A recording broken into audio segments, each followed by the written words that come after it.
Task 19, magte-testing tayo ng relay. Dalawang relay, 4 pins saka 5 relay. Ako si Season Aldrin Jose, trainer ko Sir Dennis Maestro, Don Bosco Kalawan, MSS NC, tapos simulan na natin guys. So kailangan natin ng relay tester, battery, and dalawang dalawang relay. Isang 4 pin saka isang 5 pin. Simulan muna natin yung 5 pin guys. Para malaman natin kung ito yung function pa ba, kailangan natin siyang gamitan ng tester. So, saksak natin tong 5 pin sa tester.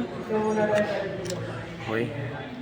Para saksak na natin sa tester, kailangan natin siyang pindutin yung test.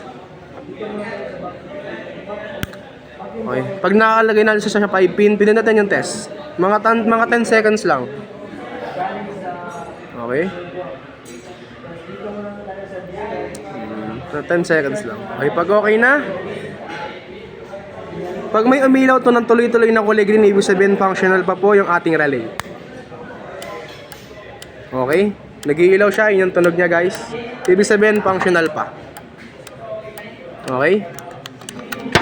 Sa 4 pin guys, ganun lang din.